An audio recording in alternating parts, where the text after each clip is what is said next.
우리의 일상에는 예상하지 못한 일들이 쉴 새 없이 일어납니다. 멈춰있는 일상은 없습니다. 겉으로는 멈춰있는 듯하나 실제로는 끊임없이 변합니다. 그 모든 변화의 실체가 드러나는 순간이 종말입니다. 우리는 그 종말이 하나님 안에서 이미 여기서 시작됐다고 믿는 사람들입니다. 이전 지난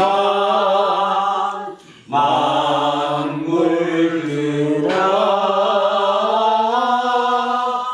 복 주시는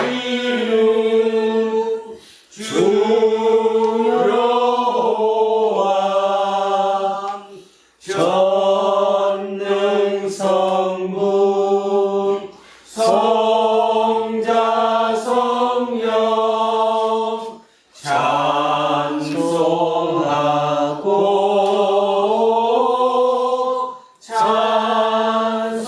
찬송하세. 아멘. 은혜와 사랑이 주신 하나님, 우리의 현재와 미래를 오직 하나님께 맡깁니다. 지금 우리가 소유하고 있는 것들과 앞으로 소유하게 될 것들, 잃어버리게 될 것들과 행복하게 해줄 것 같이 보이는 것들, 그리고 사람들이 맹목적으로 추구하는 모든 것들이 하나님 밖에서는 허무에 떨어질 뿐임을 알기에 우리는 오직 하나님만을 희망하면서 살겠습니다.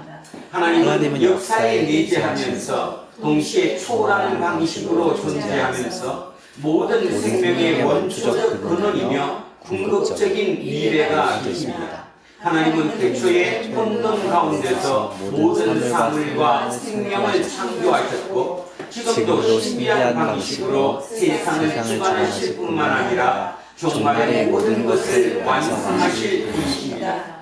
이 모든 사실을 알고 믿고 희망하는 우리는 진실한 마음으로 하나님을 찬양하고 하나님께 기도드리며 하나님을 기다릴 수밖에 없습니다. 예수 그리스도의 이름으로 기도합니다. 아멘. 자비와 긍휼함이 무한하신 하나님, 우리는 자기 자신 속에 갇혀서 지낼 때가 많습니다. 모든 것을 자기 중심으로 생각하고 판단하고 행동합니다. 그래서 오해도 많고 실망도 많고 불안도 크고 분노도 자주 일어나며 원망도 그치지 않습니다. 주님, 우리를 불쌍히 여겨 주십시오. 하나님처럼 눈이 밝아질 것이라는 유혹에 빠진 최초의 인간 아담과 이브처럼 우리도 자기를 절대화하려는 유혹에서 벗어나지 못했습니다. 시행착오를 반복합니다. 우리를 불쌍히 여겨 주십시오. 예수 그리스도의 이름으로 기도합니다. 아멘. 기도합니다.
우리는 상상할 수 없을 정도로 크고 놀라운 하나님의 사랑을 예수 그리스도와 성령 안에서 받은 사람들입니다.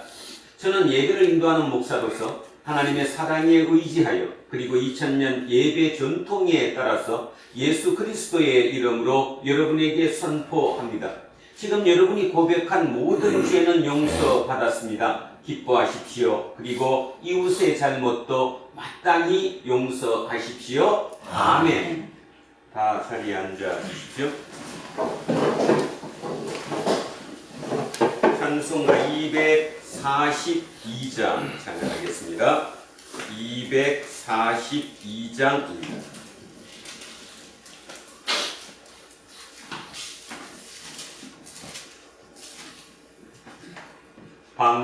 황무지가 장미꽃같이 피는 것을 볼 때에 구속함에 노래 부르며 거룩한 길 다니리. 거기 거룩한 그 길에 검은 구름 없으니 나가지 말고 밝은 거룩한 길 다니리. 하나님의 아름다움과 그의 영광 볼 때에 모든 괴로움 잊어버리고 거룩한 길 다니리.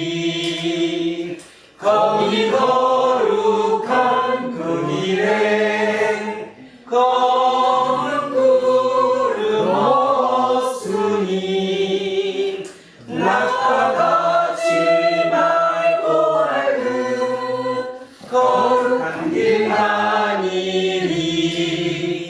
마른 땅에 샘물 터지고 사계를 흐를 때 기쁨으로 찬송 부르며 거룩한 길 다니리.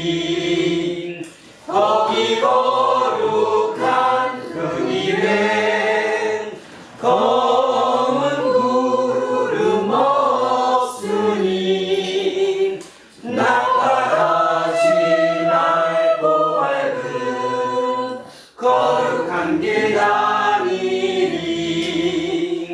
거기 악한 짐승 없으니 두려울 것 없겠네. 평안함과 즐거움으로 거룩한 길 다니리.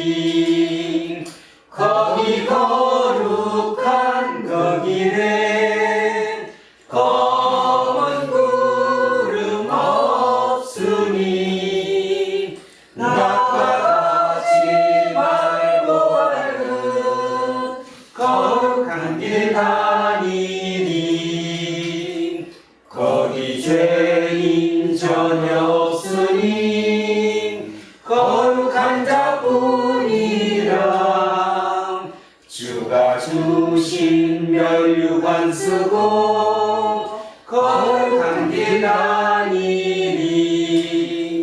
거기 거룩한 그 길에 검은 구름 없으니 낙하같이 맑고 밝은 거룩한 길 다니리.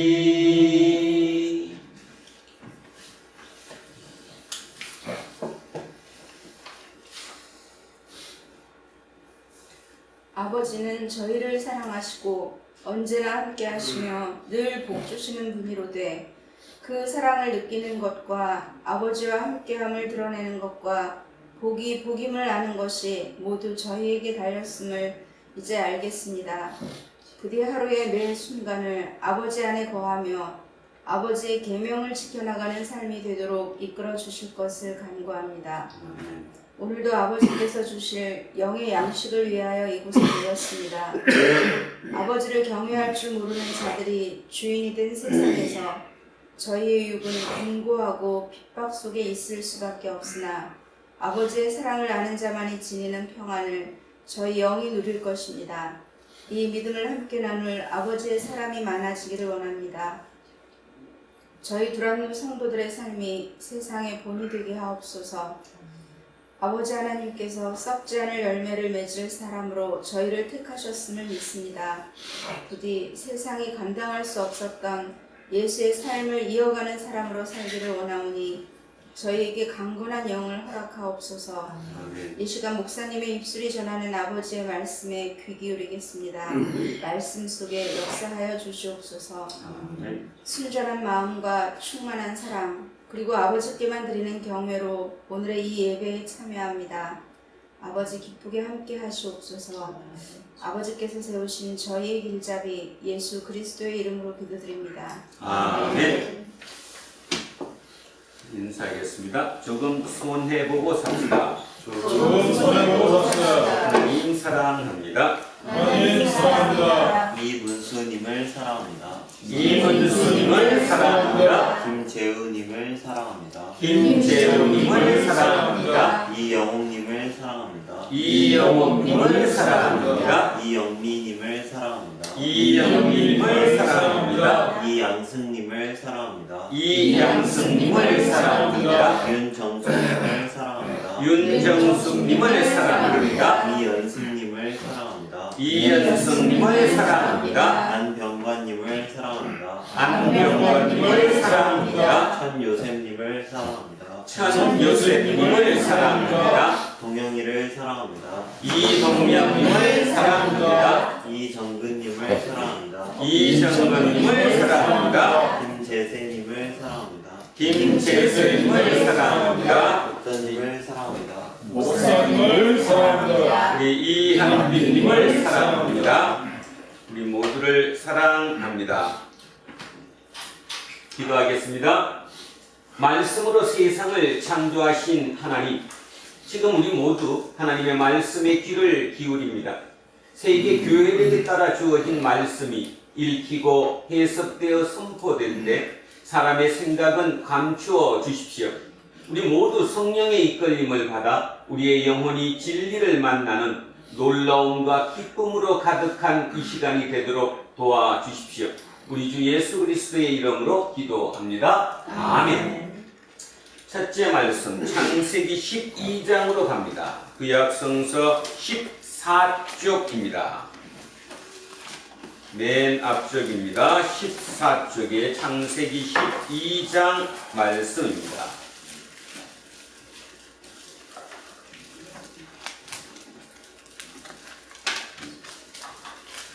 (12장) 1절에서 9절까지 말씀입니다.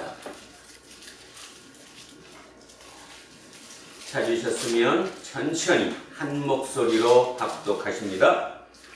여호와께서 아브라함에게 이르시되 너는 너의 고향과 친척과 아버지의 집을 떠나 내가 내게 보여줄 땅으로 가라. 내가 너로 큰 민족을 이루고 내게 복을 주어 내 이름을 창대하게 하리니 너는 복이 될지라. 너를 축복하는 자에게는 내가 복을 내리고 너를 저주하는 자에게는 내가 저주하리니 땅의 모든 족속이 너로 말미암아 복을 얻을 것이라 하신지라. 이에 아브라함이 여호와의 말씀을 따라갔고 롯도 그와 함께 갔으며 아브라함이 하란을 떠날 때에 75세였더라. 아브라함이 그의 아내 사레와 조카 롯과 하란에서 모은 모든 소유와 얻은 사람들을 이끌고 가나안 땅으로 가려고 떠나서 마침내 가나안 땅에 들어갔더라. 아브라함이 그 땅을 지나 세겜 땅 모래 상수리 나무에 이르니 그때에 가나안 사람이 그 땅에 거주하였더라. 여호와께서 아브라함에게 나타나 이르시되 내가 이 땅을 내 자손에게 주리라 하신지라. 자기에게 나타나신 여호와께 그가 그곳에서 제단을 쌓고 거기서 베델 동쪽 산으로 옮겨 장막을 치니 서쪽은 베델이요 동쪽은 아이라. 그가 그곳에서 여호와께 제단을 쌓고 여호와의 이름을 부르더니 점점 남방으로 옮겨갔더라. 아멘. 성시교독 시편 33편으로 갑니다. 구약성서 824쪽입니다. 구약성서 824쪽 그 언저리에 시편 33편 1절에서 12절까지 말씀입니다. 824쪽 그 언저리 시편 33편 1절에서 12절 시작합니다. 너희 의인들아 여호와를 즐거워하라. 찬송은 정직한 자들이 마땅히 할 바로다. 수금으로 여호와께 감사하고 열줄 비파로 찬송할지어다. 새 노래로 그를 노래하며 즐거운 소리로 아름답게 연주할지어다.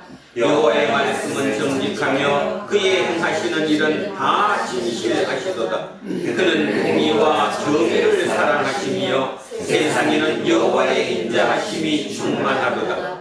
여호와의 말씀으로 하늘이 지형이 되었으며 그 만상을 그의 입 가운으로 기운으로 이루었도다. 그가 바닷물을 모아 무더기같이 쌓으시며 깊은 물을 곳간에 두시도다. 온 땅은 여호와를 두려워하며 세상의 모든 거민들은 그를 경외할지어다.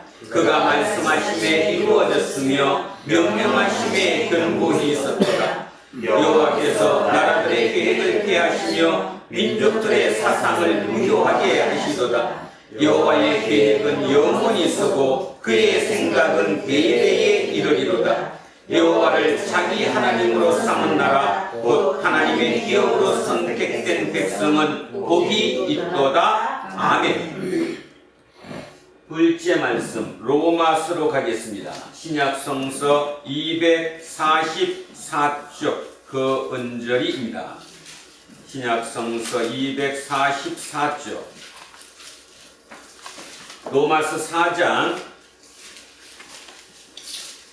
13절에서 25절까지 말씀입니다. 244쪽 그 언저리에 로마서 4장 13절에서 25절까지 말씀입니다. 시작하겠습니다. 아브라함이나 그 후손에게 세상의 상속자가 되리라고 하시느냐면 율법으로 말미암은 것이 아니요 오직 믿음의 의로 말미암은 것이니라. 만일 율법에 속한 자들이 상속자이면 믿음은 헛것이 되고 약속은 파기 되었느니라. 율법은 진노를 이루게 하나니 율법이 없는 곳에는 범법도 없느니라. 그러므로 상속자가 되는 그것이 은혜에 속하기 위하여 믿음으로 되나니 이는 그 약속을 그 모든 후손에게 흡게 하려 하심이라. 율법에 속한 자에게뿐만 아니라 아브라함의 믿음에 속한 자에게도 그러하니 아브라함은 우리 모든 사람의 조상이라. 기록된 바 내가 너를 많은 민족의 조상으로 세웠다 하심과 같으니 그가 믿은 바 하나님은 죽은 자를 살리시며 없는 것을 있는 것으로 부르시는 이시니라. 아브라함이 바랄 수 없는 중에 바라고 믿었으니 이는 내 후손이 이가 되리라 하신 말씀대로 많은 민족의 조상이 되게 하려 하심이라.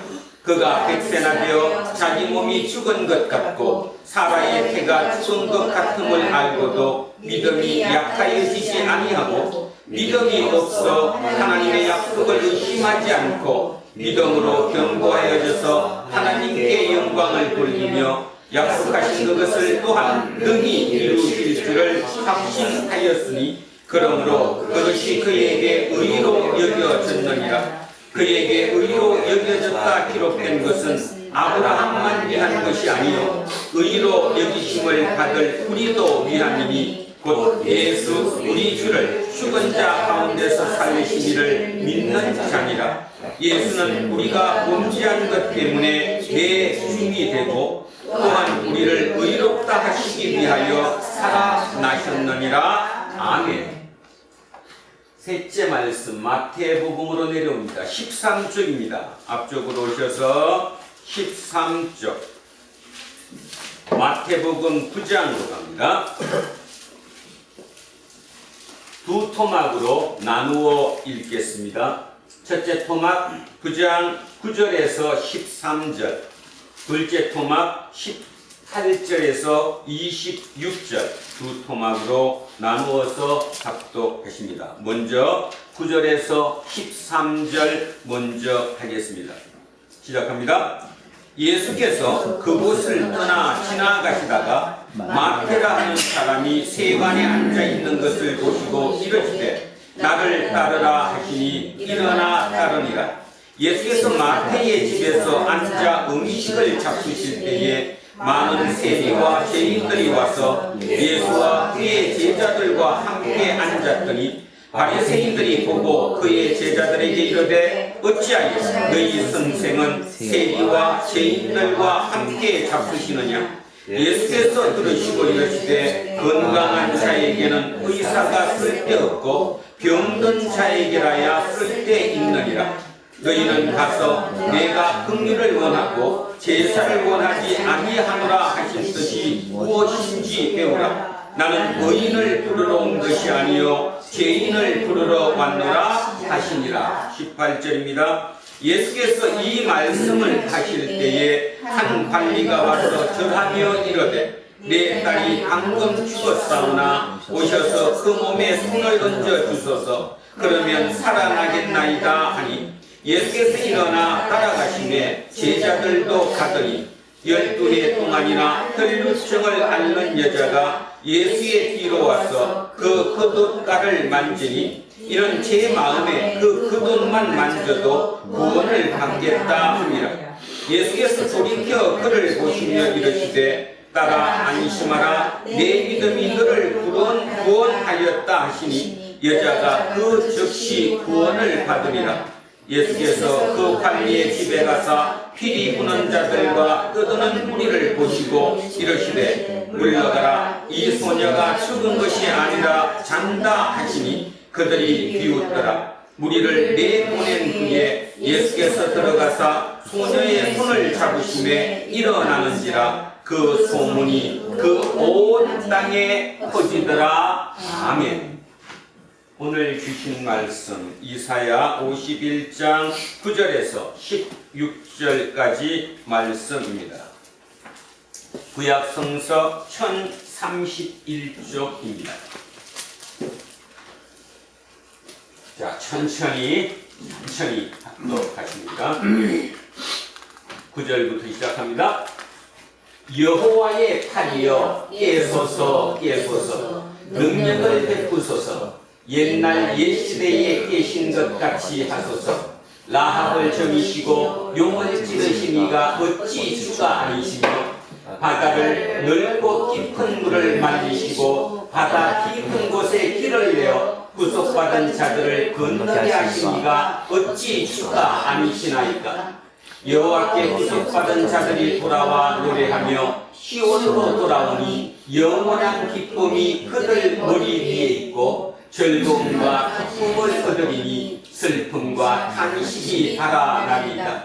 이르시되 너희를 위로하는 자는 나 곧 나이니라. 너는 어떠한 자이기에 죽을 사람을 두려워하며 풀같이 될 사람의 아들을 두려워하느냐. 하늘을 펴고 땅의 기초를 정하고 너를 지은 자 여호와를 어찌하여 잊어버렸느냐. 너를 멸하려고 준비하는 저 학대자의 분노를 어찌하여 항상 종일 두려워하느냐. 학대자의 분노가 어디 있느냐. 결박된 포로가 숙히 놓일 것이니 죽지도 아니할 것이요 구더기로 내려가지도 아니할 것이며 그의 양식이 부족하지도 아니하리라. 나는 내 하나님 여호와라. 바다를 빚어서 그 물결을 기어들게 하는 자이니 그의 이름은 만군의 여호와니라. 내가 내 말을 내 입에 두고 내 손그늘로 너를 덮었나니 이는 내가 하늘을 펴며 땅의 기초를 정하며 시온에게 이르기를 너는 내 백성이라 말하기 위함이니라. 아멘. 오늘은 추락하는 것에는 날개가 있다 라는 제목으로 하나님의 말씀의 은혜를 나누고자 합니다. 예전에도 어제 한번 저 제목을 달았었죠. 그때는 추락하는 것은 모든 추락하는 것은 날개가 있다. 이문열이 쓴 소설 제목이었습니다. 그래서 제가 오늘은 약간 바꿨습니다. 추락하는 것에는 날개가 있다. 자, 이 얘기를 먼저 한번 해보겠습니다. 모든 추락하는 것은 날개가 있다. 여러분, 날개가 뭐죠? 날개. 날개가 있는 이유는 추락하기 때문에 날개가 있어야 돼요? 아니면 비상하기 위해서 날개가 있어야 돼요? 비상하기 위한 거죠. 날기 위한 겁니다. 위로 높이 솟아오르기 위해서 날개가 필요하죠. 근데 그 날개가 문제가 생기면 밑으로 떨어져 버린다는 겁니다. 자, 추락하는 거예요. 근데 추락하는 그 자체가 자기가 날개가 있다는 것을 잊어버렸다는 거죠. 추락하는 그 대상이 내가 날개가 있지? 이걸 잊었다라는 거예요. 그러니까 추락하고 만다는 거라는 거죠. 지금은 세상이 너무 갑작스럽게 변하고 어디로 튈지 모르는 방향조차 정확하게 정해지지 않은 시대를 우리는 살아갑니다.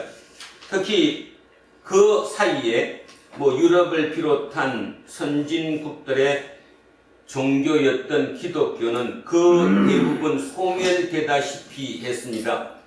이제 기독교가 사라질 운명에 처했다는 거죠. 그래서 종종 지금까지 우리는 거기에 자부심을 느꼈죠. 우리 대한민국은 그럼에도 불구하고 흥하고 있는 종교고 세계 10대 종교의 그러니까 종교교회의 그 크기 순으로 따져서 그 대부분이 대한민국에 있는 그 나라를 우리는 살아가고 그 나라의 예수쟁이다. 얼마나 뿌듯합니까? 그랬던 우리가 어느 날부터인가 우리도 추락하기 시작했습니다. 모든 언론 미디어를 통해서 기독교에 대한 공격이 나오고 기독교에 대한 사실 파악으로 문제를 제기하고 비판하고 있다라는 것입니다.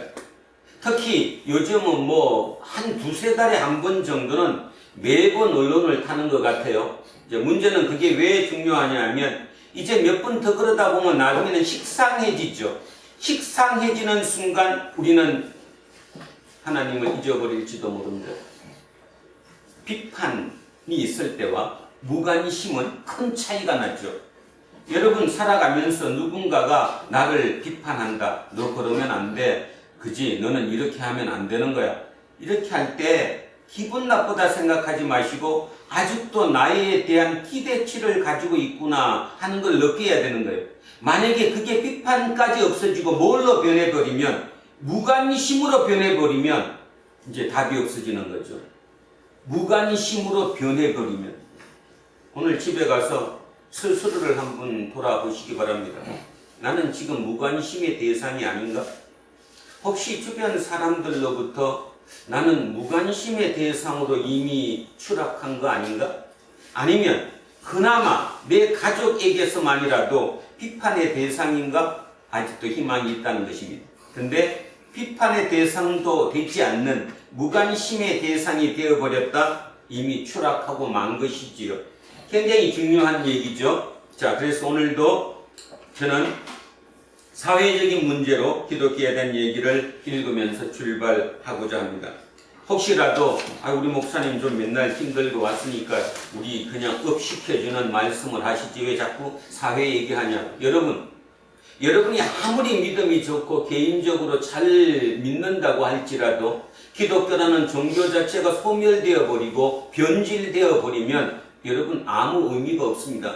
그러니까 우리가 중요한 것은 살려야 된다는 거죠. 기독교가 변질되지 않은 그 종교로 진짜 세상의 빛인 종교로 살려내야 할 책임감이 우리 모두에게 있다는 사실을 잊지 않으셔야 합니다. 뉴스엔조이 여운송 기자라는 분이 성신여대 박진규 교수와 인터뷰 기사를 쓰면서 그 모두의 앞머리글에 이렇게 적었습니다. 그래서 제가 그 앞에 인터뷰 기사를 쓴 게 아니라 머리글의 일부를 따와 봤습니다. 자, 주보 뒤에 제가 써놨습니다. 제가 먼저 한번 읽고 시작하겠습니다. 각종 미디어에 등장하는 종교 혹은 종교인의 모습을 떠올려보자. 온갖 상투적인 장면과 클리셰적 인간 군상이 머릿속에 스쳐 지나간다. 그들은 대개 이기적이고 광신적이다. 권력과 재물과 쾌락을 탐하고 범죄를 저지르고도 당당히 셀프 용서를 선포한다. 또 무슨 모습이 있을까? 아무튼 전반적으로 가까이 하고 싶지도 기꺼이 알고 싶지도 않은 모습들이다. 언뜻 보면 미디어가 종교를 향해 너희는 굉장히 유해하다. 그러므로 이 사회에서 더 이상 필요가 없다라고 퇴출 선고를 내리는 것 같기도 하다.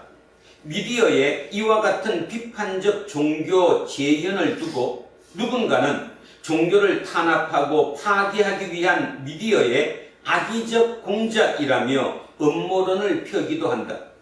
여기에 의인은 고난을 받는다, 말세의 징조다, 영적 전쟁이다 하는 이야기까지 나오면 골치가 아프다. 그러나 어떤 이는 미디어야말로 현대 사회에서 종교를 발견하는 핵심 장소라고 주장한다.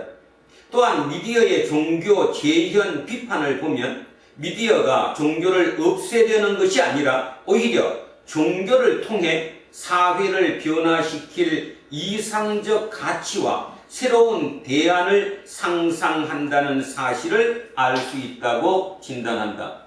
그래서 제가 그 상상이라는 단어 때문에 오늘 이 글을 읽었습니다.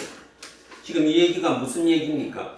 미디어가, 언론이 기독교를 탄압하는 것처럼 보이는 그런 비판적인 내용을 계속 내보내는 것이 깊이 있게 바라보면 아직도 우리를 비판하고 있다는 거예요. 비판하고 있다는 것은 우리를 아직도 기대하고 있다는 것이고, 그 기대가 뭐냐? 세상을 변화시킬, 세상을 바꿀 수 있는 그 힘이, 그 에너지가, 그 능력이 어디에 있다는 거예요? 종교 속에 있다는 거예요. 우리 식으로 따지면 예수 그리스도 속에, 예수쟁이 속에 아직도 사회를 바꿀 힘이 있다라고 상상하고 있다는 거예요. 상상한다는 말을 조금 다른 표현으로 바꾸면 기대하고 있다라는 거예요. 그래서 그들이 우리를 지금 비판하고 있다는 거예요. 돌아오라고.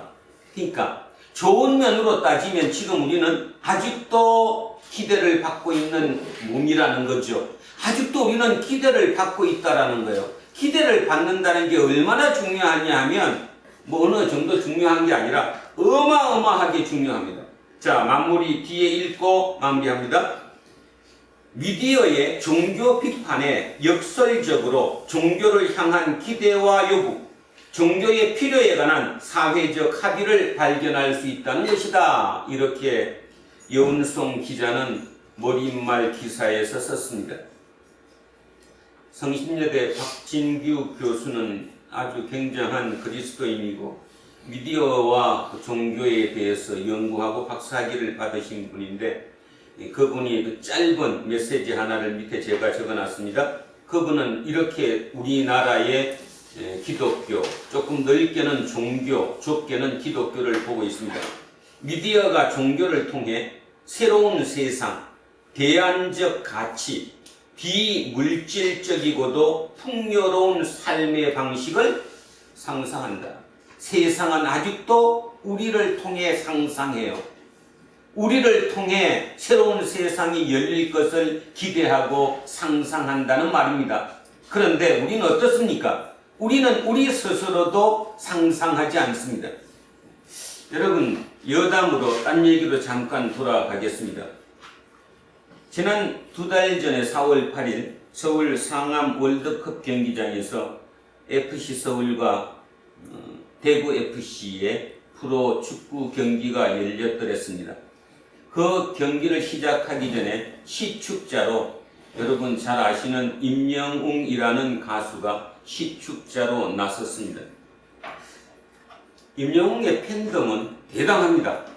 약 19만 명의 팬클럽 회원들이 있는데 그 팬클럽 회원들이 당연히 시축을 한다니까 경기장을 찾아갔겠죠. 그래서 대한민국 역사상 최초로 유료 관중 45,007명을 기록했답니다. 45,007명의 유료 관중을 대한민국 프로 축구 역사상 가장 많은 인원이 그날 돈을 내고 입장을 했다, 그런 뜻입니다. 그런데요, 왜 내가 임영웅 얘기를 하느냐? 사회 현상에 대한 얘기이기도 하며 한 개인의 마음가짐 또 자세, 그것이 세상에 어떤 영향을 미치는가에 대해서 말씀드리기 위해서 제가 이 얘기를 하고 있는 것입니다. 많은 사람들이 트로트를 좋아하는 사람도 있는 반면 또 많은 사람이 트로트를 뭐 그렇게 좋아하지 않는 사람들도 있습니다. 그럼에도 불구하고 임영웅이 이번에 그 4월 8일 그 시축 그 건으로 인해서 팬덤이 엄청나게 늘어났다는 거죠. 자기는 트로트를 좋아하진 않지만 임영웅을 좋아하게 됐다라는 거예요. 자, 이유가 뭐냐? 자, 우리를 빗대서 보는 겁니다. 세상이 좀 전에 박진규 교수의 얘기대로 우리를 통해, 기독교인을 통해 상상을 한다 그랬어요. 상상을 한다. 그 상상이 어떻게 이루어졌는가를 임영웅을 통해서 한번 보겠습니다. 그날 하여튼 어쨌든 프로 축구 역사상 최다 관중이, 유료 관중이 모였습니다. 근데 조건이 있었습니다. 첫 번째 조건, 임영웅 팬덤들은 자기 팬클럽 옷을 입는데 그 옷 색깔이 하늘색입니다. 그런데 공교롭게도 그날 FC 서울과 대전하는 대구 FC의 유니폼 색깔이 하늘색이었습니다. 그래서 지금 임영웅은 누구를 시축하는 거죠? 지금 누구 구장에서, 어느 구장에서 시축을 하는 거예요? FC 서울 구장에서 시축을 하는 거예요. 근데 그 시축하는 구장에서 자기의 팬덤 클럽이 하늘색 옷을 입어버리면 누구를 하는 것처럼? 대구를 응원하는 것처럼 오해받을 소지가 있다. 그래서 절대로 팬덤 옷을 입지 말아라. 그래서 파란 그 하늘색 옷을 입지 않았답니다. 두 번째, 생각보다 상상외로 너무 많은 인원이 팬들이 왔기 때문에 그래도 노래 한 곡은 해야 되지 않을까. 그래서 그 시축 후에 아주 간단한 노래를 했는데 그 노래한 대가를 전혀 받지 않았다. 임영웅이 한 분 출연하거나 그 식구들을 데리고 공연하면 3억에서 4억이라며. 그런데 자기 자부담으로 한다. 이거는 내가 FC 서울을 부담으로부터 한 것이 아니기 때문에 그냥 하겠다. 중요하죠? 세 번째, 그 곡이 그때가 바로 신곡이 나와가지고 새로운 신곡을 뭐 해요 이제? 새로운 신곡이랑 뭐 해야 되잖아. 홍보를 해야 되잖아. 그런데도 그 자리가 축구 경기장이었기 때문에 자기 신곡을 부르지 않았다는 거예요. 그 경기장에 맞는 EDM에 믹스된 노래를 불렀다 이겁니다. 그리고 팬들에게 얘기했대요. 절대로 그 응원석, 그걸 뭐래, 스포터스라고 하나?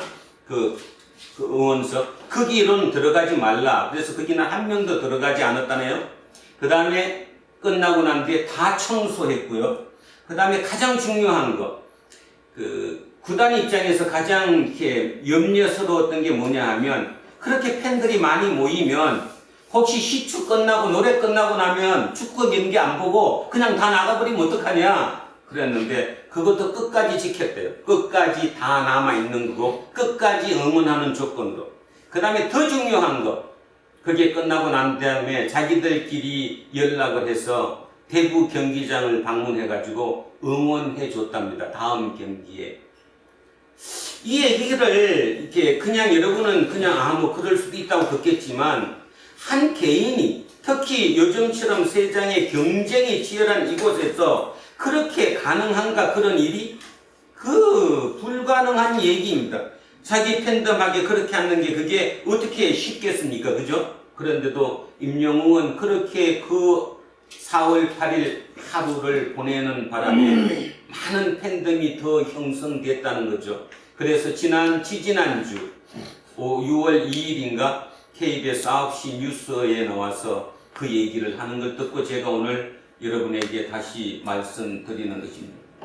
한 사람의 가수가 목사 1000명보다 낫습니다. 한 가수의 팬덤 19만 명의 그들이 움직여주는 그 방법이 교회 1000개 교인들보다 훨씬 낫습니다. 바로 그것입니다. 그것이 우리에게 희망이 있다는 것입니다. 여러분 새기셔야 합니다. 내가 어디에 가든, 내가 내 직장에 가든 나를 드러낼 수 있어야 합니다. 내 속에 계신 예수를 드러낼 수 있어야 합니다. 결국 철저하게 예수를 드러내기 위해서는 상대를 배려해야 되고 그 배려에 맞는 행동이 이어져야 된다는 거죠. 그런데 우리는 어떻습니까? 지금까지 예수 이름으로 이기는 것만 했습니다. 예수 이름으로 이기는 것만. 아니라고 부인 못하죠. 직장을 가서도 예수 이름으로 이겨야 돼요.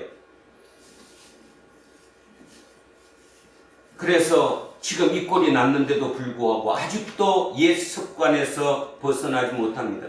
70년, 80년 항상 경제 성장기 모두가 흥하던 그 시대에 그냥 이어왔던 머릿속에 각인되었던 그 이미지를 벗어버리지 못하고 그냥 그것을 줄기차게 내가 옳다고 고집하며 나가는 우리를 보면서 어떤 면에서는 무서움과 또 한편으로는 두려움을 느낍니다. 여러분 조심하셔야 됩니다. 그리고 시대가 변했다는 걸 인정하시고 시대가 변했지 하나님이 변한 게 아니라는 걸 명심하셔야 되죠. 70년대 80년대는 그런 시대였기 때문에 그런 믿음이 가능했을지 몰라도 지금은 2020년대를 넘어나는 새로운 시대에 아직도 그 시대의 신앙이 오른거린 그것만이 옳은 것인 것처럼 그런 신앙생활을 하는 것은 안 된다, 그런 뜻입니다. 그래서 제가 임영웅의 그 얘기를 보면서 그래, 우리가 해야 될 답을 어렴풋하게나마 방향을 잡았다, 방향 감각을 얻었다, 그렇게 표현해야 될까요? 이거는 개인의 문제이기도 하고 조직의 문제이기도 합니다. 여러분 개인도 마찬가지입니다. 손해볼 준비를 하십시오. 우리 맨날 인사할 때마다 조금 손해보고 삽시다를 장난으로 하지 마시라 이런 뜻입니다. 손해보는 게 하나님의 뜻입니다.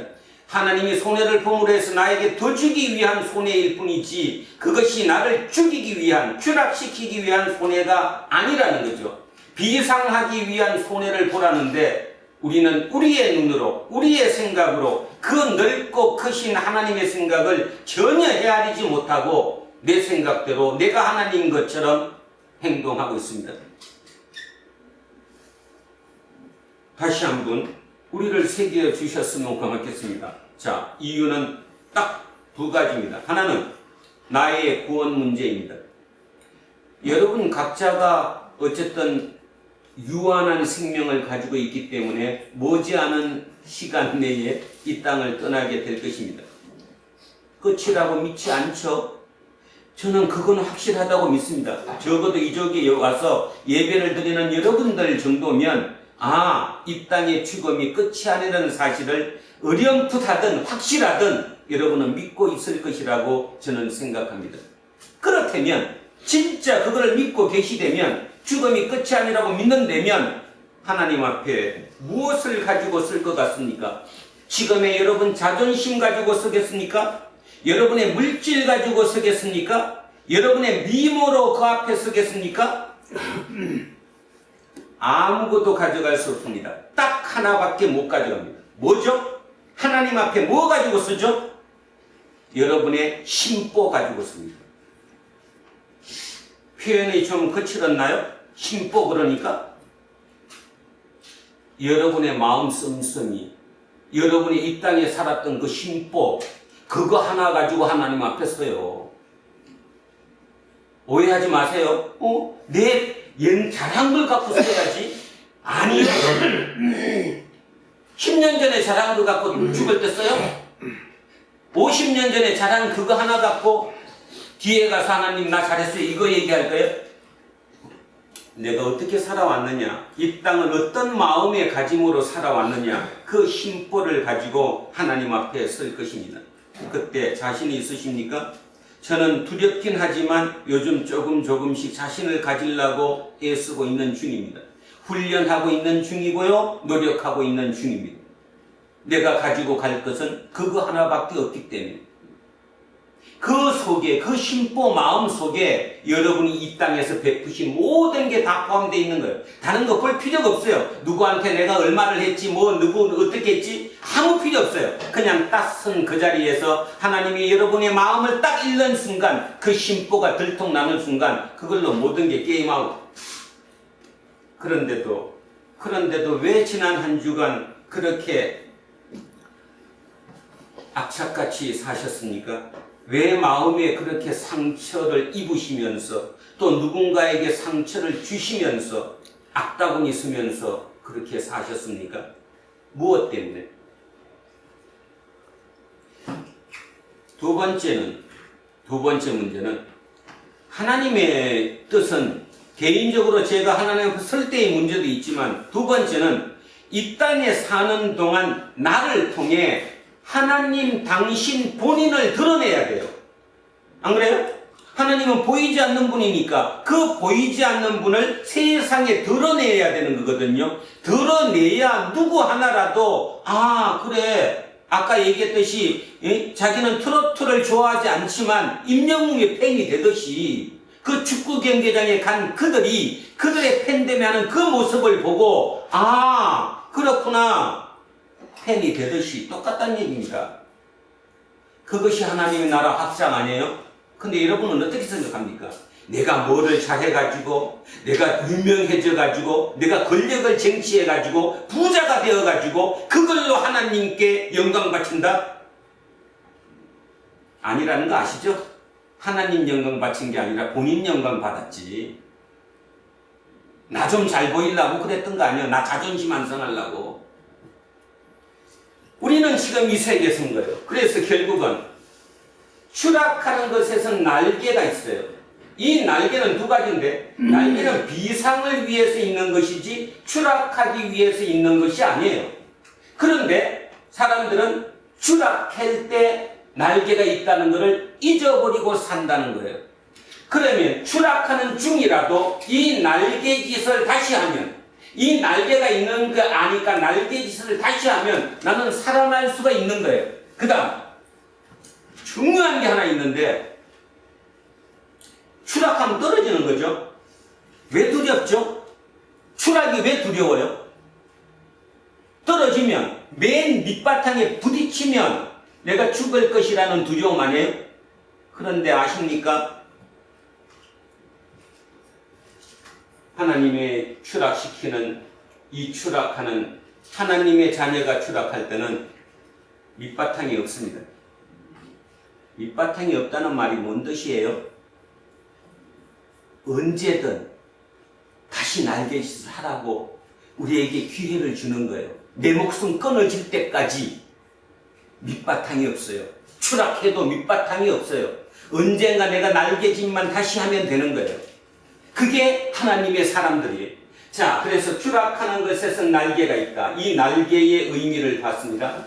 결국 아까 박진기 교수가 얘기했던 세상은 기독교인들을 통해 또는 기독교라는 종교를 통해 상상하고 있다. 새로운 세상을 꿈꾸고 있고 뭔가를 보고 있다. 그럴 때 이 추락하는 지금 이 세상이 추락하고 있는데 이 추락하는 중에 우리에게 날개가 있다는 것은 결국 뭐가 있다는 거예요? 상상력을 가지고 있다는 거예요. 우리는 상상할 수 있다는 거예요. 어디에 근원이 있어요? 근데 상상력의 근원이 어디예요? 하나님. 창조주 하나님. 그분으로부터 받을 수 있는 상상력을 가지고 있다는 거예요.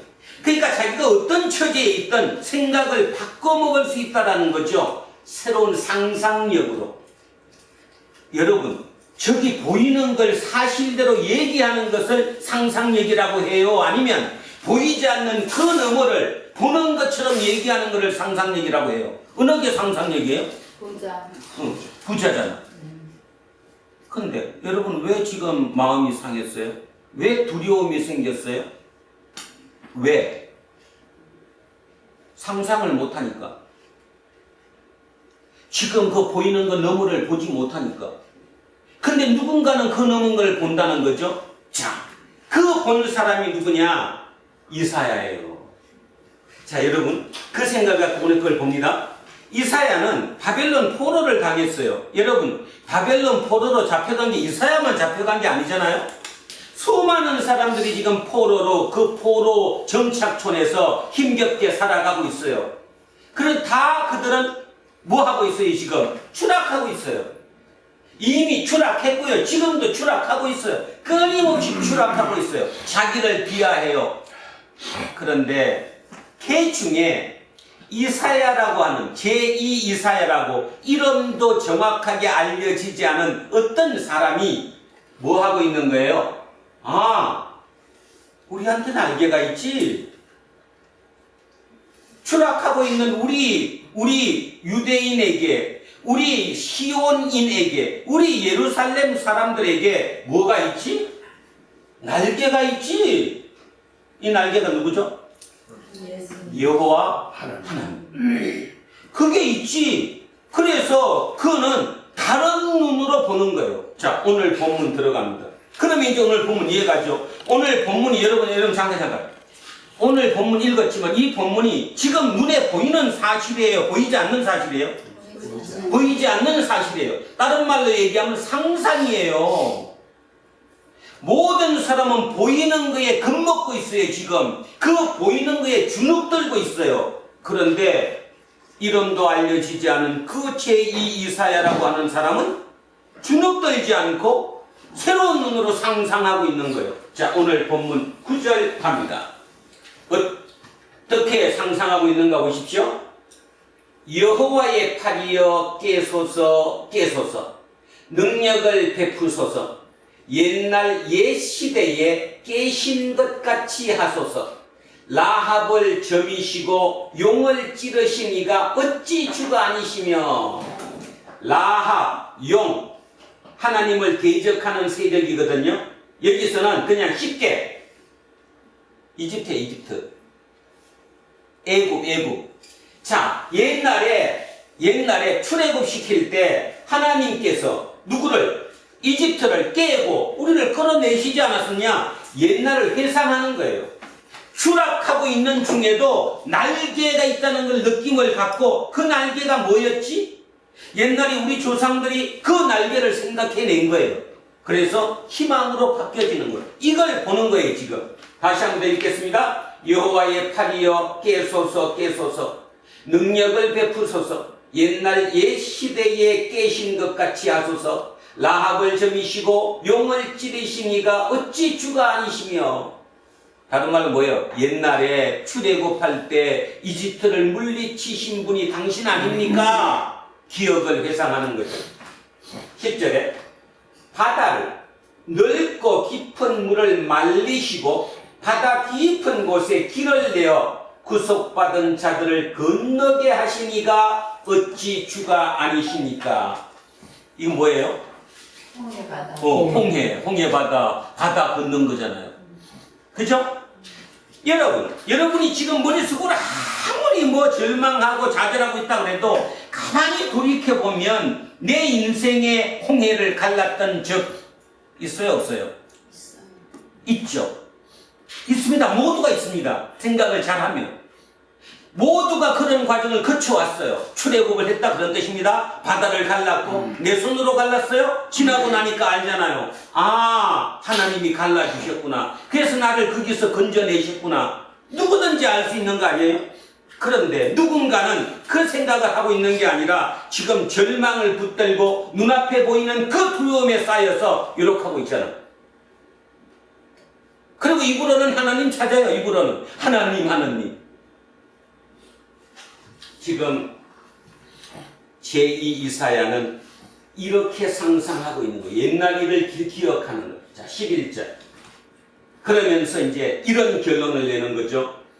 보듯이 9절 10절에서 봤듯이 옛날에 여호와께서 우리를 구해내셨던 것처럼 여호와께서 구속받은 자들이 돌아와 노래하며 시온으로 돌아오니, 시온 예루살렘이에요. 예루살렘으로 돌아오니 영원한 기쁨이 그들의 머리 위에 있고 즐거움과 기쁨을 얻으리니 슬픔과 탄식이 달아나리다. 이제 감 잡히시죠? 옛날을 기억하면서 다시 기쁨이 오는 거예요. 자, 이 일이 아직 일어났어요? 미래예요? 미래예요. 그러니까 누군가는 저 생각을 못하는데 누군가 소수는 지금 저걸 상상하고 있잖아요. 머리에 그림을 그리는 거예요. 아, 바벨론에서 포로로 된 그들이 예루살렘으로 돌아와서 우리가 먹고 다시 한번 시작할 수 있는 계기를 얻을 것이다. 그래서 9장 9절 10절 11절에서 새로운 상상력을 펼치는 겁니다. 자, 12절에 이렇게 얘기합니다. 이러시되 너희를 위로하는 자는 곧 나이니라. 너는 어떠한 자이기에 죽을 사람을 두려워하며 풀같이 될 사람의 아들을 두려워하느냐. 이사야가 깊은 묵상 속에, 기도 속에 이 얘기를 들었겠죠. 왜 너 바벨론을 두려워해? 네 앞에 닥친 그 걱정이 너무 걱정돼? 왜 그거 두려워해? 그거는 어떤 거냐 하면 결국은 죽을 사람은 죽어 결국. 그리고 풀같이 될 사람의 아들이야. 풀은 시들고 말아. 영원히 없어. 유한한 거야. 근데 왜 그것에 두려움에 떨고 있느냐? 우리 한번 다시 솟아나자. 이런 메시지를 받은 거죠. 그래서 하셨습니다. 너희를 위로하는 자는 나 하나님이다. 너는 어떠한 자이기에, 도대체 넌 누구야? 너 누구이기에 죽을 사람을 두려워하고 풀같이 될 사람의 아들을 두려워하느냐? 한마디로 얘기하면 바벨론을 왜 두려워하느냐? 그러면 여러분 개인적으로도 그렇죠. 여러분이 지금 뭐를 두려워합니까? 뭐를 걱정합니까? 그 대상이죠. 근데 그것이 그 어떤 것이든 간에 죽을 사람이고 풀같이 될 사람의 아들인 것만큼은 틀림없습니다. 유한한 것이라는 거지요. 근데도 왜 그걸 붙잡고 있느냐는 거예요. 그죠? 13절. 하늘을 폈고 땅의 기초를 정하고 지은 자. 자, 요 표현. 하늘을 펴고 땅의 기초를 정하고 너를 지은 자. 누구라는 거예요? 창조주. 창조주라는 거예요. 창조주는 유한이에요? 무한이에요? 무한이에요. 그 무한하신 여호와를 어찌하여 잊어버렸느냐. 나왔잖아요. 지금 추락하고 있는 중이에요. 근데 누군가는 뭐를 알았어요? 날개가 있다는 걸 알았어요. 근데 누군가는 그 날개를 잊어버렸어요. 날개가 있는지조차 잊어버렸어요. 그래서 그냥 무조건 추락하고 있는 거예요. 지금 죽음의 길로 가고 있는 거예요. 자, 하늘을 펴고 땅의 기초를 정하고 너를 지은 자 여호와를 어찌 잊어버렸느냐. 너를 멸하려고 준비하는 저 학대자의 분노를 어찌하여 항상 종일 두려워하느냐. 학대자의 분노가 어디 있느냐. 곧 끝난다. 이게 누굴까요? 바벨론이겠죠? 바벨론? 결국 오래 못 가. 이 소리 하는 거잖아요. 근데 여러분, 지금 현재 이 메시지를 전하는 이 현재 당시 앞에 보이는 것은 바벨론이 세요, 안 세요? 세요. 절대적이에요. 절대적.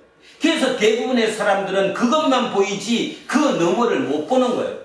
신앙은 그 너머를 보는 거예요. 하나님은 어디에 보이느냐? 그 너머에서 하나님이 보이는 거예요. 그 너머를 보는 그 누군가를 통해서 하나님이 이 땅에 살아계시는 게 증명되는 거예요. 그래서 어찌 잊어버렸느냐? 너를 멸하려고 준비하는 저 학대자 분노를 어찌하여 종일 두려워하느냐? 왜 바벨론을 두려워하느냐? 결국 바벨론의 분노가 어디 있느냐? 없어진다. 결박된 포로가 속히 놓일 것이니. 자, 결박된 포로 바로 시온인들, 유대인들이죠. 자, 이스라엘 사람들, 이 사람들이 결국 놓일 것이다. 상상력 아니에요? 지금 현재는 완전히 결박된 상태로 앞을 보든 뒤를 보든 옆을 보든 사방팔방 어디를 봐도 희망의 빛이라고는 도대체 보이질 않는데 오직 추락하는 것뿐인데 그 누군가는 새로운 것을 보고 있는 거예요. 바로 아까 박진기 교수가 얘기했던 게 그거예요. 세상이 지금 추락하고 있어요. 이 추락하고 있는 중에 세상이 교회를 비판하는 이유는 너네 교회 니들이 날개야. 그 날개가 있어야 우리가 그래도 살지. 그 얘기를 하는데 정작 교회 안에 있는 사람은 지금만 생각해. 나만. 사회? 나중이요. 나만 월급도 받으면 돼. 내 장사만 더 잘 되면 돼. 그리고는 한쪽이 이런 말 해. 잘 되면 조금 놀아줄 거야. 기부도 하고. 참 웃기는 소리를 하고 있는 거죠. 결국은 기본을 돼야 된다는 겁니다. 지금 그 얘기를 계속하고 있어요. 자, 그러면서 얘기합니다. 결박된 포로가 속히 놓일 거다. 포로로 이제 너네 아니야. 이제 놓일 거야. 근데 너네들 둘 걱정하지 마. 죽지도 아니할 것이요. 포로로 놓이면 거기서 약 2,500km를 걸어서 어디까지 가야 돼요? 예루살렘으로 돌아가야 돼요. 그 돌아가는 그 길에 두려워하지 말라는 거예요. 안 죽는다는 거죠. 그리고 구덩이로 내려가지도 아니할 거야. 떨어져 갖고 완전히 밑에 빠지지도 않을 것이라는 거예요. 그의 양식이 부족하지도 아니하리라. 너 안 굶어 죽어, 이 얘기잖아요.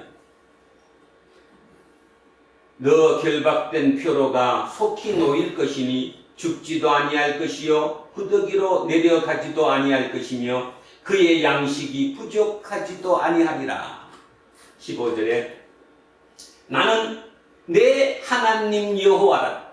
바다를 휘저어서 물결을 뒤흔들게 하는 자. 아까 봤던 출애굽할 때 홍해를 갈랐던, 그리고 바다 괴물을 물리치듯이 이집트를 물리쳤던 그 사람이라는 거예요. 내가 그라는 거예요. 그의 이름은 만군의 여호와다. 내가 내 말을 너의 입에 두고. 자, 내가가 누구예요? 하나님이. 하나님이 하나님의 말을 우리 입에 두고 내 손 그늘로 너를 덮었나니, 보호해 준다는 겁니다. 이는 내가 하늘을 펴며 땅의 기초를 정하며 시온에게 이르기를 너는 내 백성이라 말하기 위함이니라. 제2 이사야는 이걸 깨달은 거예요. 그거를 보게 된 거예요. 상상하게 된 거예요. 하나님은 결코 우리를 버리지 않았어. 그 하나님은 우리에게 지금도 계속 메시를 준다. 너는 내 백성이다. 지금으로 바꾸면 우리에게 예수 그리스도께서 얘기하는 거예요. 너는 하나님의 자녀이다. 이걸 그냥 우습게 그냥 얘기로만 듣는 거예요. 실제로 내가 하나님의 자녀다라는 생각을 갖지를 못하는 거죠. 그걸 갖게 되면, 내가 하나님의 자녀라는 생각을 진짜 올곧이 그것만 가질 수 있다면 모든 게 다 해결돼요. 뭐가 해결돼요? 두려움에서도 해결돼요. 문제 해결돼요. 일 저질렀으면 내가 죄 받아야지. 죄값 치르고 다시 돌아오면 되는 거니까. 그 어떠한 경우든 추락하진 않는다는 거예요. 많은 경우 개인도 그렇고 조직도 그렇고 추락합니다. 추락하는 중에 날개가 있는 것을 잊어버리는 게 인간이에요. 그런데 하나님은 오늘 이사야를 통해서 얘기하는 거예요. 추락하는 그 바벨론 포로로 잡힌 이스라엘인들에게 날개가 있어. 왜 그걸 잊어? 날개가 바로 나야. 그 얘기를 지금 하고 있잖아요. 그 날개로 날개짓을 하는 거예요. 자, 처음에 날개짓은 누가 했지만, 이사야라고 부르는 그 한 사람이 날개짓을 했지만, 그 날개짓하는 그 모습을 보고 소수의 누군가가 같이 날개짓을 한 거죠. 그 날개짓 하다가 보니까 어느 시점에 실제로 그 일이 일어난 거예요. 그래서 1차로 약 5만 명 가까운 바벨론 포로들이 예루살렘으로 돌아갔어요. 다 돌아간 게 아니라는 얘기를 때문에 제가 명수를 정한 겁니다. 5만 명이 채 되지 않는 그들이 날개짓하면서 결국은 돌아갔다. 이것이 우리의 삶이다라는 거죠. 우리의 삶. 항상 해가 쨍쨍하게 비치고 하는 일마다 모든 게 잘 되는 것이 중요한 것이 아니고, 인간은 내가 누구인지, 내가 어떻게 살아야 할 것인지, 내가 추락할 때 날개는 어떻게 써야 할 것인지, 그리고 내가 비상하는 것도 날개가 있어서 비상한다는 그 사실, 그 모두를 우리는 알고 있어야 된다라는 것입니다. 날개를 가졌으면 날개짓을 할 수 있어야 된다. 오늘부터 우리 김재우는 날개짓 할 겁니다. 이한빈이도 날개짓 할 것입니다. 김재세도 날개짓 할 것입니다. 천요새비도 날개짓 할 거고요. 이제 내가 날개를 가졌다는 걸 잊지 않아야 돼요. 날개짓을 하면 추락해요, 비상해요? 비상해요. 비상하는 거예요. 조금씩 비상하는 거예요. 그런데 문제는 날개짓에 문제가 있습니다. 여러분 그리스 로마 신화에 나오는 이카루스의 날개라는 말 들어보셨죠? 이카루스. 자, 이카루스는 누구의 아들이에요? 다이달로스의 아들인데 다이달로스가 그 유명한 미궁을 만든 사람이에요. 미궁이 뭐예요? 미로의 궁전이라는 거죠. 한 번 들어가면 빠져나올 수 없는 그 미궁을 만든 다이달로스가 자기가 만들어 온 미궁에 그냥 갇혀버렸어요. 못 빠져나오잖아요. 그랬더니 그 다이달로스가 창밖에 새들이 날아가면서 떨어뜨리는 그 새 깃털 조금씩을 모아서 그걸로 밀랍으로 뭐를 만들어요? 밀랍이 뭐 양초 만드는 거죠? 밀랍으로 날개를 만들어요. 그래서 그 날개를 만들어서 자기하고 자기 아들 이카루스에게 달게 할죠. 그 날개를 달고 비상하는 거예요. 근데 다이달로스가 이카루스 아들에게 이렇게 얘기하죠. 우리가 가야 할 방향은 바다와 태양과 딱 중간이야.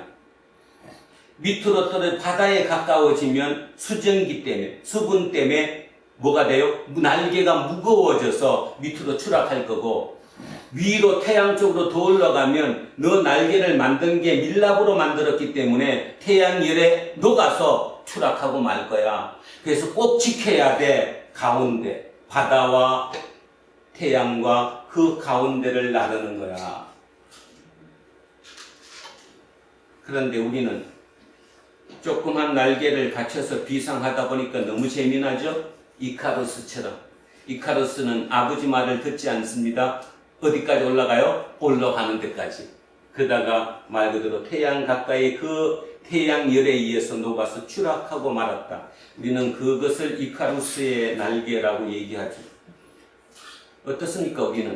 우리는 도대체 어떤 길을 가야 할 것입니까? 하나님도 우리에게 하나님이 우리의 날개라고 말씀하시면서 뭐라고 얘기하느냐 하면 도를 지키라고 그러죠. 중간을 지키라고. 치우치지면 안 된다고. 좌나 우로 치우쳐도 안 된다고. 그 옳은 길을 택해서 가라고. 근데 대부분의 추락은 옳은 길을 가지 않다가 추락하는 거죠.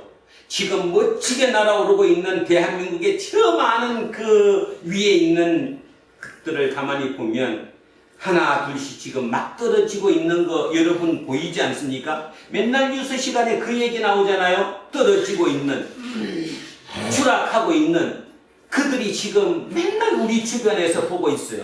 그래서 식상해졌나요? 나는 안 떨어질 거라고? 아니면 나는 이미 떨어졌기 때문에 난 안 올라갈 거야. 그냥 대충 살고 말지 뭐. 그러시고 있나요? 다시 한번 말씀합니다. 하나님은 아직도 우리를 기다리십니다. 왜 기다리셔야 되느냐 하면 하나님 본인을 드러내는 유일한 길이 우리라는 거예요. 그리고 우리가 다 없어지면 하나님이 무슨 존재가 필요해요? 삶을 조금 더 깊이 멀리 바라봤으면 합니다. 사람이 너무 똑똑해지다가 보니까 이제부터는 뭐 내가 신인데 뭐 하나님 얘기 웃기는 얘기야. 다 옛날 얘기 아니야? 그 신화적인 얘기를 보면서 믿고 완전 믿을 참 웃기지. 요즘 그러지 않습니까? 그런 사람이 주변에 얼마나 많이 있어요. 그죠? 근데도 여러분은 거기에 대답도 대꾸도 하지 못해요. 또 제가 생각하건대 대답 대꾸를 할 필요가 없어요. 여러분의 삶의 모습으로 그 모습을 지켜서 산다면 그들은 성적으로 마음속으로 기뻐합니다. 아, 저들 때문에 이 세상은 돌아가. 내가 저들의 덕을 입고 이 땅을 살고 있어. 바로 그런 우리가 되어야 한다라는 거죠. 오늘은 마무리를 이런 걸로 하고 싶습니다. 날개는 다른 말로 상상력. 그러면 도대체 어떤 상상을 해야 할까?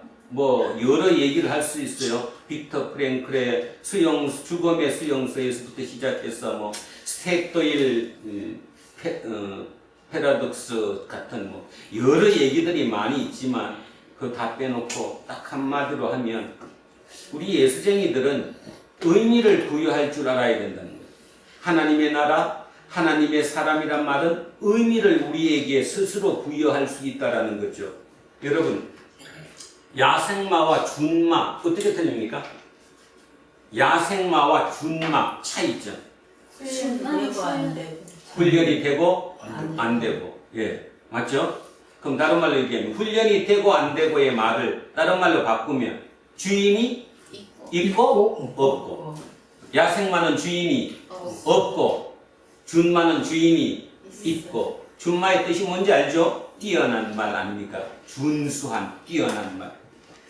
하나님이라 말 빼고 하겠습니다. 그러면 자, 말을 훈련시키는 조련사가 야생마를 잡아서 준마로 바꾸는 과정을 보면 일단 제일 먼저 야생마를 잡으면 야생마를 물결이 아주 세차게 내리치는 그 물 위로 집어넣는데 그럼 어떻게 돼요? 빠져 죽지 않으려고 발버둥 쳐야 돼, 안 쳐야 돼요? 쳐야 돼, 그죠? 그럼 뭐 얼마나 힘이 들어가겠습니까? 그래서 지칠만 할 때쯤 되면 다시 끌어내서 모래사장을 뛰게 한대요. 자, 그 지친 몸으로 모래사장을 다시 뛰면 모래 때문에 뛰는 게 더 힘들죠. 하다 되면 어느 순간 이제 완전히 주저앉아 버린다는 거죠. 그 야생마가 다 포기돼서 그냥 주저앉았어요. 너무너무 힘들어서. 그때부터 속으로 어떻게 하는다는 거예요? 이제 조련사 말을 들어야지. 그래서 준마로 바뀐다는 겁니다. 그때부터 조련사 말을 듣는 거예요. 그 말을 이제 들어서 그게 진리인 양 받아들이고 그렇게 따라서 살아가는 거예요.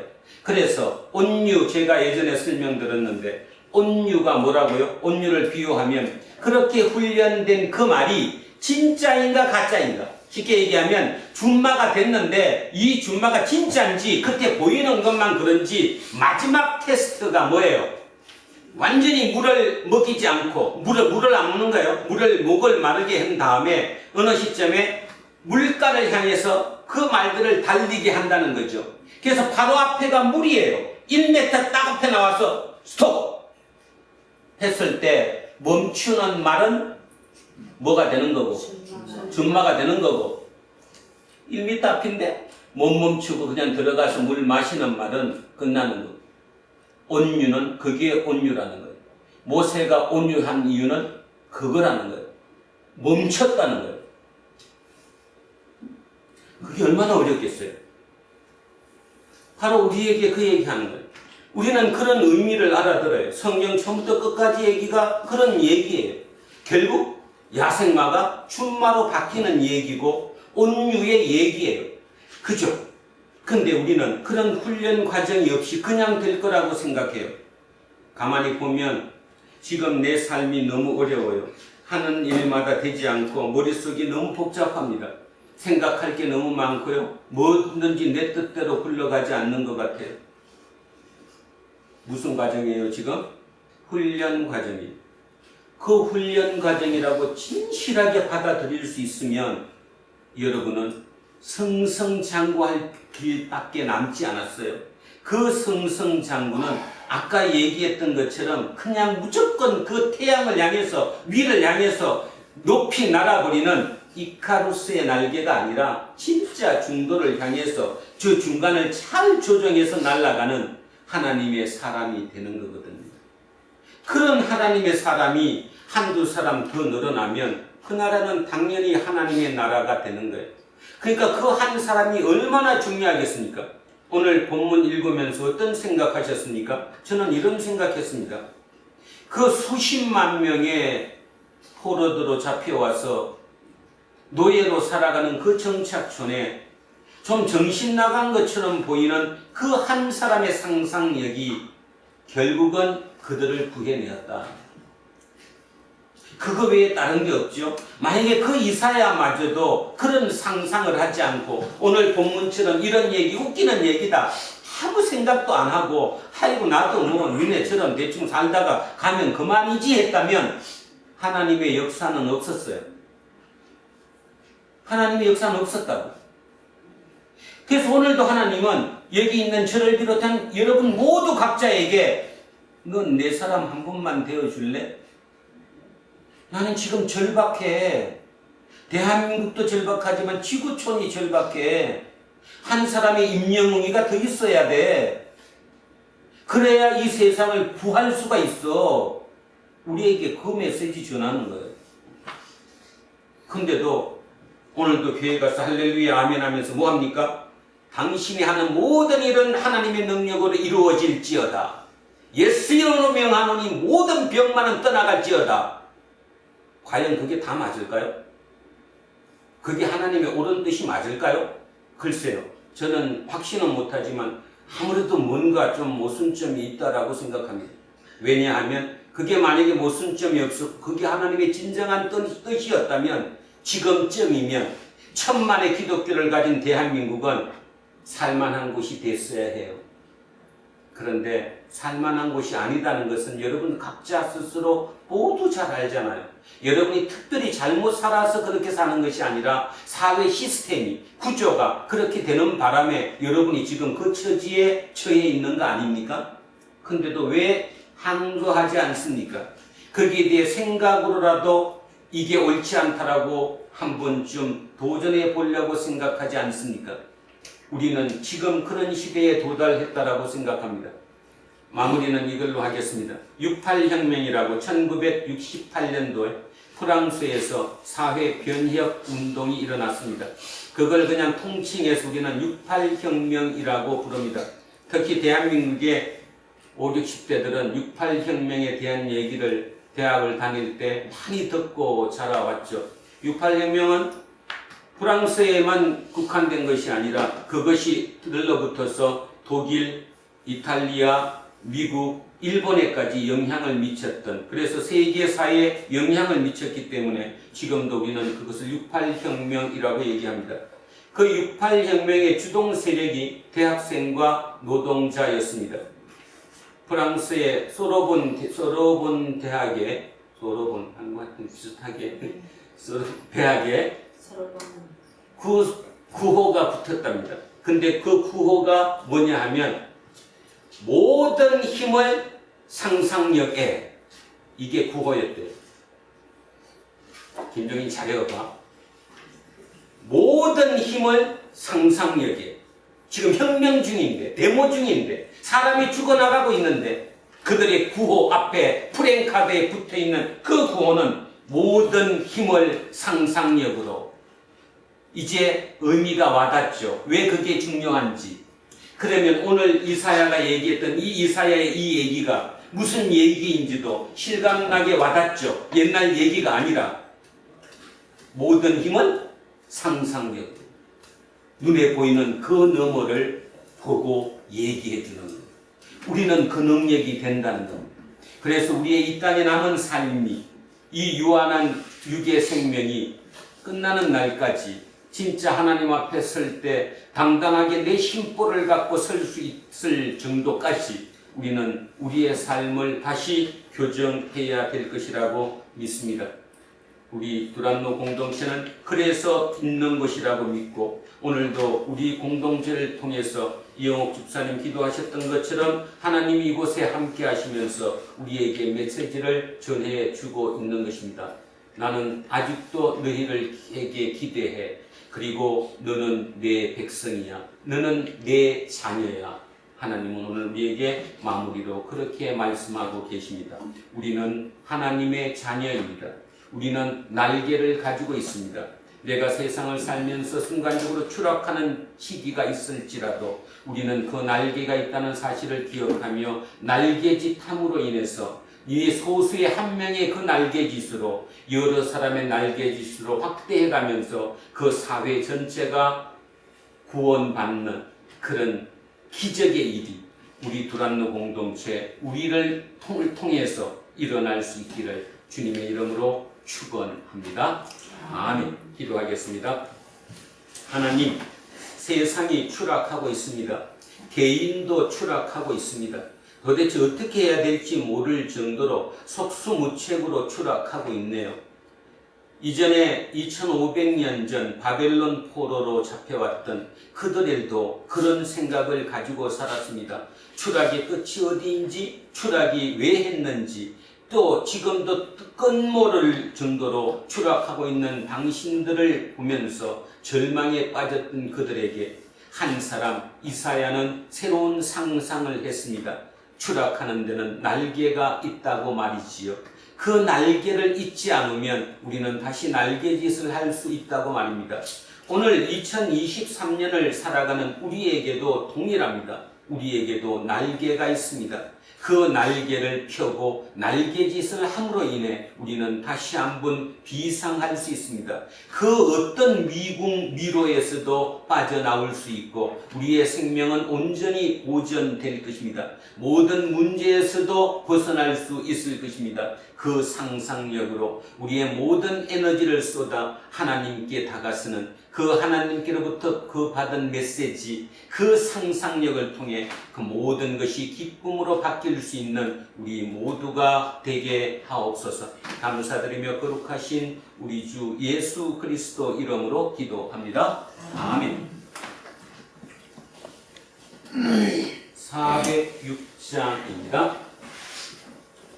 고난 내 영혼 편히 쉴 곳과 풍랑이 일어도 안전한 폭풍 가지고 다스리시는 주의 영원한 바르지행 주의 영원한 심판 함께하사 항상 나를 붙드시니 어느 곳에 가든지 요동하지 않음은 주의 팔을 의지함이라. 세상 친구들 나를 버려도 예수를 함께 동행함으로 주의 은혜가 충만하리니 주의 영원한 바르지행 주의 영원한 심판 함께하사 항상 나를 붙드시니 어느 곳에 가든지 요동하지 않음은 주의 발을 의지함이라. 나의 믿음이 연약해져도 미리 예비한 힘을 주시며 위대할 때도 안보하시는 주의 영원한 바르지행 주의 영원한 심판 함께하사 항상 나를 붙드시니 어느 곳에 가든지 요동하지 않음은 주의 발을 의지함이라.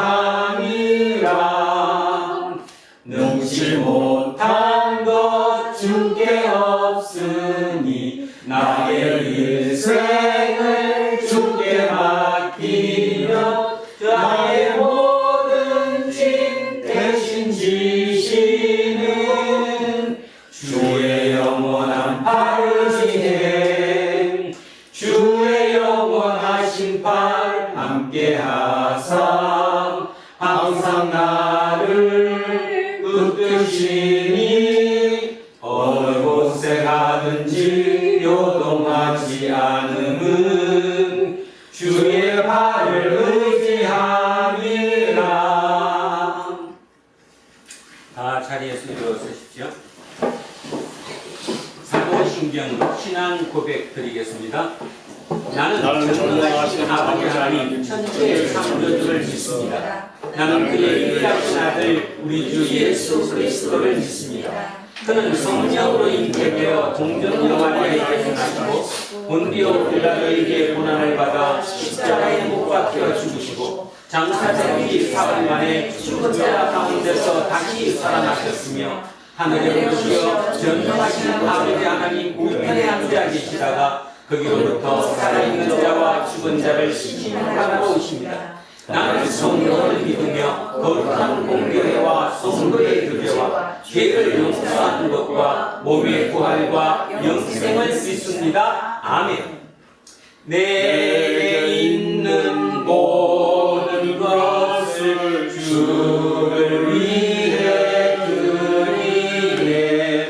주의 성령 충만하게 내게 내려 주소서. 주께 드리네. 주께 드리네. 사랑하는 구주 앞에 모두 드리네. 사랑하는 주님께 모두 드립니다. 오늘도 주님께서 명령하신 상상하라. 그 상상으로 새로운 세상을 만드신다는 그 하나님 나라를 만드시는 그 원동력이 상상력임을 오늘 알게 되었습니다. 그 알게 된 그 마음으로 내 모든 삶에 적용하며 지금까지 세상이 이어왔던 세상의 방법이 아니라 하나님이 주시는 그 하나님의 방법으로 살아가겠다는 그 다짐까지 함께 이 예물에 담아 올려드리오니 하나님 위의 모든 삶마다 하나님 우리의 삶에 친히 개입하심으로 말미암아 우리를 통해 당신의 모습 이 땅에 드러내시옵소서. 이 땅에는 날개가 필요합니다. 다시 날개짓을 해야 합니다. 그 날개짓을 우리부터 시작되게 하여 주시옵소서. 감사드리며 거룩하신 우리 주 예수 그리스도 이름으로 기도합니다. 아멘. 우리는 세상이 읽고 있는 성경이다. 우리는 세상이 원하는 신앙 고백이다. 우리는 세상이 관심 갖는 설교다. 하늘에 계신 우리 아버지의 이름을 거룩하게 하시며 아버지의 나라가 오게 하시며 아버지의 뜻이 하늘에서와 같이 땅에서도 이루어지게 하소서. 오늘 우리에게 필요한 양식을 주시고 우리가 우리에게 잘못한 사람을 용서하여 준 것 같이 우리의 죄를 용서하여 주시고 우리를 시험에 빠지지 않게 하시고 악에서 도와소서. 나라와 권능과 영광이 영원히 아버지의 것입니다. 아멘. 오늘 주신 말씀에 새 힘 얻어서 세상으로 나가서 살아갈 때에 나 혼자 힘으로 늘 부족하오니 주여 나를 도우사 승리하게 하소서. 아멘. 이제 성령 강림 후 둘째 주일 공동 예배가 끝났습니다. 예배를 통해서 우리는 하나님께 영광을 돌렸을 뿐만 아니라 2000년 그리스도교 역사에 동참했고 이전과 지금과 이후의 모든 예수쟁이들과 거룩한 친교를 나누었습니다. 각자의 일상으로 돌아가서 우리를 준마로 조련시키시는 하나님의 이끄심에 기쁨으로 동참하십시오. 이제는 우리 주 예수 그리스도의 은혜와 하나님 아버지의 무궁하신 사랑과 성령님께서 우리와 함께 하시고 우리를 이끄시니 오늘 이곳에 고개 숙인 우리 모두에게와 우리의 자녀들과 가정 위에 일터와 사업체 위에 그리고 이 나라 이민족 위에 이제로부터 영원토록 함께 하시기를 간절히 축원하옵나이다. 아멘.